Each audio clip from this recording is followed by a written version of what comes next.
Aw, yeah. Who's up for some dodgeball today? All right, you're it. That's not how dodgeball works. Ah! Just, dude, I love dodgeball. I haven't played it since like high school because that's like the only time you play dodgeball. Although, did you know there's like an actual professional dodgeball league? I didn't even know that existed until like 15 minutes ago, but it does exist, right? But man, I'll tell you what, the sheer joy of walking into gym class, because we only had it once a week back when I was in school, but walking into gym class and seeing the dodgeballs on the floor of the gymnasium and knowing what we were going to do today, I was always like, yeah, it's going to be a fun day in gym. Other than all those days where we played volleyball. Hated playing volleyball in gym class. I don't even know why. I don't have anything against volleyball. Like if I'm at the beach or something and there's like a volleyball court and like a net and everything set up, I'll play some volleyball with my friends. I'm fine with that. But I hated playing volleyball in gym class, and it seemed like we played it all the damn time. Ironic, considering this is a volleyball, not a dodgeball. The dodgeballs we would usually play with were like red. You know, they were way softer than these things. But hey, in Hunter x Hunter, in the Greed Island arc, they play dodgeball with an actual volleyball. That's what that thing looks like, okay? I was trying to find one that had the exact color scheme. Couldn't quite find it, so I found this 80s one instead that I think works. I think it fits. Right, so today, in case you haven't guessed, we're going to be talking about Razor. I'm going to tell you right now, and I want you to understand this, okay? Razor, top Nen users in the entire story. I don't even care. If you take anything away from this video, just know Razor is one of the strongest Nen users in the entire story, okay? The shit that he is credited to have done with his Nen is kinda off the charts. It's really ridiculous, and I know we only really get to see him in two scenes in the manga. The scene where he confronts the Phantom Troupe, and then the scene with the dodgeball match against Gon and everybody for the strip of beach card, all right? And that's kind of it. He doesn't really do anything else in the series. We don't even see him at, like, the end of the story, you know, at the end of the anime when we get all a bunch of hunters together. Actually, we don't even know if he is a hunter, to be honest with you. You might just be this. He was a criminal. He was like a mass murderer, and then Jean found him and was just like, hey, Razor, you seem pretty cool. I respect you. Now, help me make this video game. And he's like, you're crazy. I like that. Let's go. So, Razor is in charge of the entire emission system in Greed Island. Now, I don't know if you guys know this, but Greed Island is a big island. I think it's like the size of Hokkaido or something. It's a big area. And emission is a huge aspect of this game because there's a bunch of fast travel cards that you could use. Spells like Magnetic Force and Drift and Accompany and Return and all these other spells that just warp you to other sides of the island, right? That literally turn you into a speeding bullet and send you flying to other parts of the land. That is all under Razor's purview. He is an emitter that is in charge of the island's emission systems. Now, there's a lot of caveats to this and kind of how the whole game is structured. Essentially, the engine that Greed Island runs on, it's not a real video game, but to use that term, right? You have all of the game masters, right? And each of the game masters adopt one of the letters for Greed Island. There's a few of them we don't know about, but Jean is the G that starts Greed Island. Razor is the letter R. And then there's Eta, and then there's Elena, and then D is Dune, who had his name changed, and the L is List, and there's that other dude who is a hacker hunter, like Ikakansham Poop or whatever. His name is the I, probably, and then there's like 4 others that we don't know, right? So the idea is all of them coming together with their different Nen abilities and categories and specialties and all that essentially make up all of Greed Island.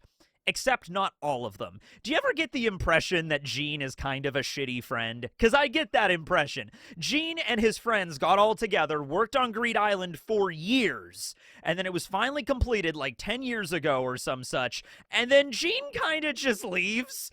He's like, hey guys, yeah, that was a lot of fun building this entire game, and you know, many of you are probably going to have to permanently live on the island in order to make the game run properly. Whatever, I'm done. I'm gonna go off and do some other things. And Jean just leaves.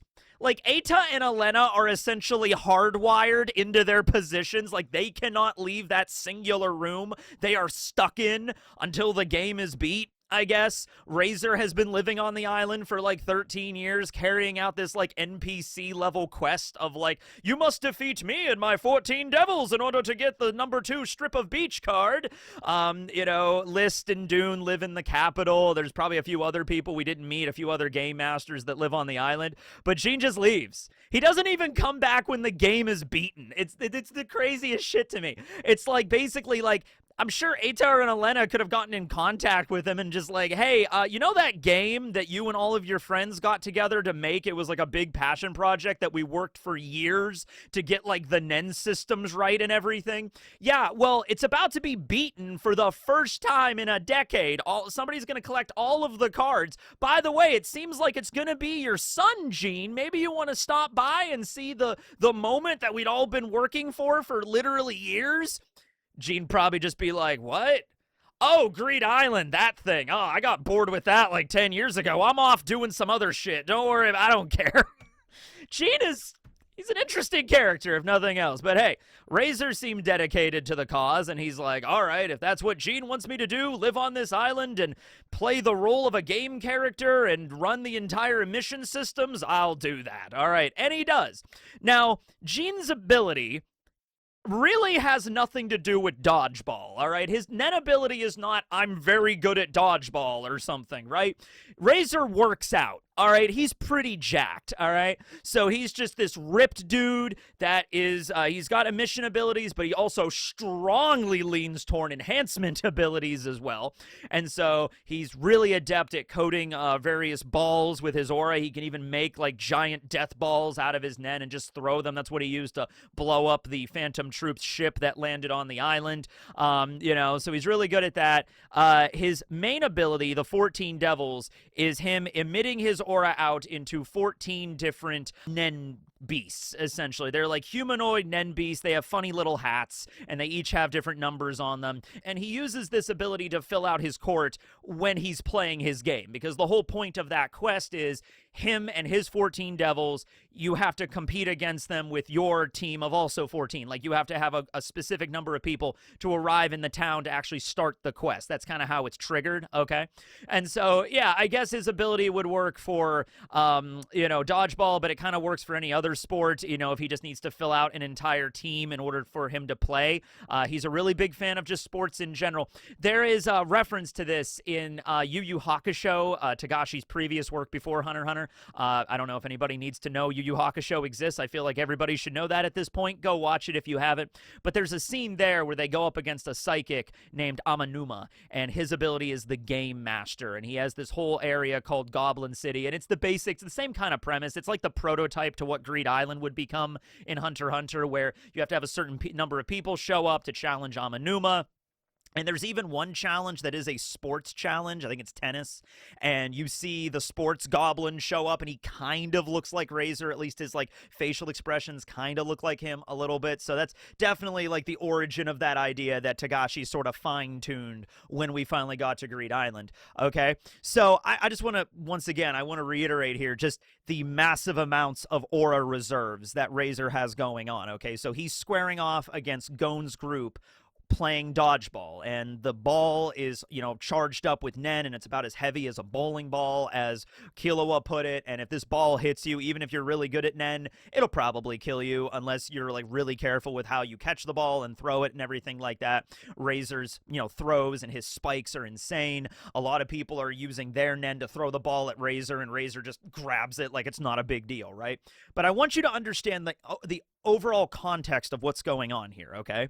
So Razor is already dedicating a good chunk of his NEN just so the emission system on Greed Island works. I doubt that every Accompany and Magnetic Force card stopped working while he was focusing on the dodgeball match. All that other stuff was running in the background, okay? Then he further divides his NEN even more by creating all these different NEN beasts to fill out the court, plus the referee, who's number 0. His role is just to kind of be there and announce the rules, so probably doesn't have to expend a lot of NEN aura on that guy, but still a little bit, right?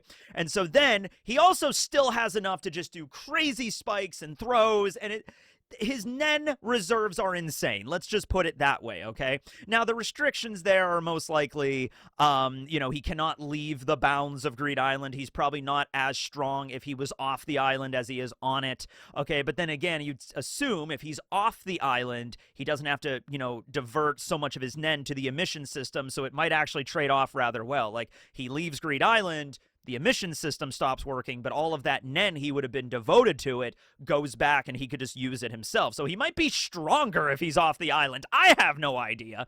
Okay? So then, about halfway through the match, when a lot of the devils had been defeated and they were out of the arena at that point, he decided, like, okay, no more playing around. And he kind of, like, snapped his fingers, and all of the Nen that he had separated into his Nen beast go back into him, and he gets even stronger. Okay? And the whole point of this, you got to remember, this is, by the way, one of my favorite fights in Hunter x Hunter. Fights, whatever. My favorite, tell you what, it was my favorite dodgeball match in all of Hunter x Hunter. Out of the dozens of dodgeball matches that we saw in that series, this is my favorite one, okay? But no, like, it really is genuinely one of my favorite parts of the story to go back and watch. I just think the animation was on point. The soundtrack was on point. That moment where Gon walks up and he's getting ready to charge up his Jajanken and just punch the ball really hard, and Biscuit's there, and she's like, haha, you may want to step out of the way. It might have been a mistake letting him take all the time in the world to charge up his attack. The end scene. Gon hits the ball really hard, and Razor knocks it back, and then Hisoka uses his bungee gum to, like, it retract it and bounce it back to Razor. That was an epic finish of this whole thing. Like, it's such a good part of the story. It, like, genuinely is. And then afterward, Gon learns a little bit more about his dad, and we get a little bit of Razor's backstory and all that kind of jazz, and it's fine. It's whatever. But this all kind of just belies the fact that if you had to straight up fight Razor, no dodgeball bullshit, nothing, just straight hands with Razor, he would kick your ass. And there actually is a pretty good, measuring stick for this. So the Phantom Troupe, not all of them, but a good chunk of them. We had Finks, we had Phaeton, we had Cortopi, and Shaunark was there, Shizuko was there, Franklin was there. They all arrive at the island. Okay, in that little boat. Once they learned that Greed Island was a physical place, they're like, great, let's leave the game and then get on a boat and then find the island, and then we can just, like, rob the whole place dry. We could steal all of the cards and we'll be rich. Whatever, we can use all these crazy Nen abilities we'll have access to. The moment they landed on the island, like the moment they stepped foot on the beach, Razor walks out of the forest. So he immediately was like, I think it was Ita. Actually, I think this might have been shown in the manga, but not in the anime. It's either Ita or Elena, one of them. As soon as somebody steps on the island that doesn't have a ring, immediately she's alerted that, like, there's intruders on the island. I know exactly where they are. And so Razor was dispatched. So he walks out on the beach, and he starts firing off his aura. And he's like, ooh, trespassers. Making me a little nervous. Yeah, bullshit. Bullshit, Razor. He walked right up to the Phantom Troupe, and he's an expert Nen user. He's gotta know. Maybe not, he doesn't know these are the Phantom Troupe, but he knows, like, oh, yeah, these guys know what they're doing. The fact that they were there to begin with kind of shows the fact they know what they're doing, right? So he rolls up to the Phantom Troupe, including Finks. After Uvogin, Finks is the strongest, physical strength, member of the Phantom Troupe, and also his Nen ability, Ripper Cyclotron, which is that on the list? I mean, I don't know if I'm going to put that on the list. Finks winds his arm a lot, and he punches things really hard. That's it. I mean, Gon's Ken is on the list of Nen abilities for me to discuss that you're probably going to see, and even that one I don't think is going to be a long video. But anyway, so he rolls up, and Finks and the rest of the Phantom Troupe are kinda hesitant. They don't just jump him. All right? They're a little bit, like, cautious here. And they outnumber him. They got all these different kinds of Nen abilities they can utilize. Like during the Chimera Ant arc, this same group rolled up to Meteor City. Oh, by the way, there's a Chimera Ant Queen that's turning a bunch of these people into these grotesque Cronenberg ant hybrids. She's holed up in this castle. We don't know how many are in there. They're really dangerous. And the Phantom Troupe, without even questioning it, are like, okay, let's go knock some heads. They go in there, wipe out the place. Phaeton goes up against Zazan by himself, okay? Here, same kind of group of people. They're like, wait a minute. Let's not immediately piss off this guy. Finks mentions this guy's pretty strong. All right, and coming from Finks, that's not some kind of bullshit, bluster bravado, blowing up smoke up their asses like, hey, hold on a second, guys.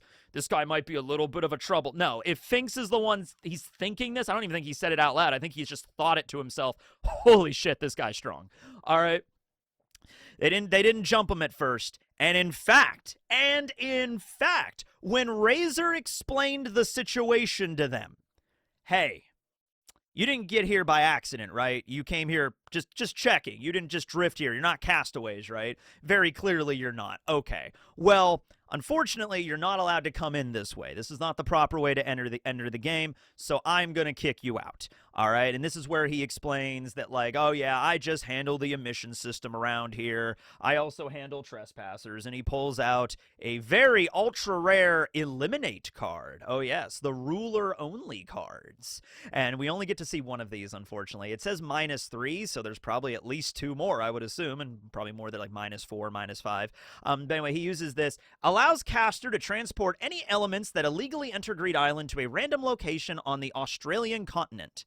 I don't know why it says Australian here. I think Asian continent in Hunter x Hunter. They send you to Australia. I think I put that because I made these. This one is not part of like the official set of cards. I actually have to make this one. I think I just put Australia. You get teleported to a random spot in Australia. Have fun in the outback there, mate. You know. Anyway, so he activates ruler only.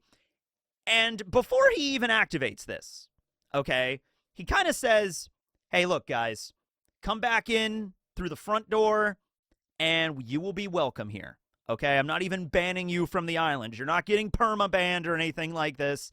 You can come back in. You just got to do it the right way. And if you do, look me up. If you beat me, I can actually give you a pretty rare card. And he's talking about Strip of Beach. So after explaining that to the Phantom Troupe and before activating Eliminate, does the Phantom Troupe, like, screw you, old man, we can take you, and then we'll rip that card out of your hands and we'll take over this place? Nope. They agree with him. They resign. They like, okay, we'll be back. We'll be back through the front door. They agree. Now, it might have just been because maybe they sensed that, like, using this card to kick them out, there was nothing they could do. But, hey, the Phantom Troupe, in all of their capabilities, they're fast, they're strong. You know, it's like, this is a card that'll send you off the island. Like, none of them even attempt to, like, steal it from him. Like, none of their abilities, like Shizuku doesn't try to pop out her vacuum to be like, hold on a second, I'll steal that card from you so you can't use it. Nope, they don't even try. Now, you could argue maybe this is just Tagashi maybe gassing up Razor a little bit and maybe trying to be like, yeah, the Phantom Troupe is, you know, we're not going to have super relevance in this arc. And they're there, but they're not as important as they were in York New. So it's like, yeah, no, Finks agrees. He just gives him the contrition of just, okay, we'll be back. He's like, all right. Eliminate on. And then they just get sent flying off to a random point in the Asian continent, and then they eventually make their way back, and then they find Hisoka after the dodgeball match, and that leads into all that there. So, yeah, I'm gonna say, though, there wasn't just, like, they realized how strong he was, and they like, I don't know if we want to fight this guy, or if we do fight this guy, maybe one of us might die, 2 of us might die, some of us might die. I don't know. We don't want to do it. I don't know.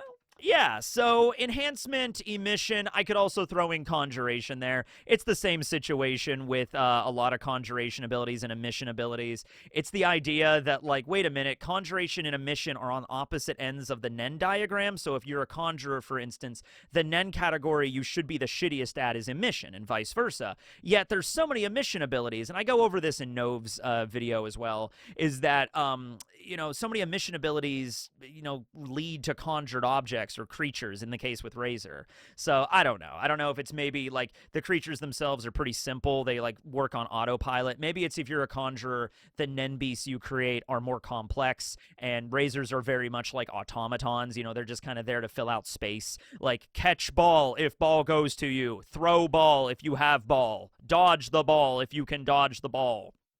maybe simple orders like that, and that's more of like 90% in a mission ability and 10% just to kind of give them the basic humanoid form, and that's it. They can also merge together, and the numbers are added together when they do that. Like they threw a ball at one point and it was gonna smack through both of them, but then they combined and then they grabbed the ball, and then that was a little cool scene. But other than that, you know, the 14 devil ability, it's neat, but it's like not the main thing what he's good at. You know what I mean? Like Razor could just walk up to you, make a death ball, chuck it at your head, and your head just blows up. And that's it. You're dead. That's his Nen ability. I throw a ball really hard, okay? But hey, he's the best at what he does. What's going to be the next Hunter x Nen video? Even I don't know, because I'm filming all of these out of order. I mentioned Nove's hide and seek just a minute ago. I filmed it like 3 days ago. I don't know if you're going to be seeing this one or that one first, so that might be confusing. But we'll get to it. We'll get to it. Anyway, thanks for watching the video, everyone. This will be Teching 101 signing out.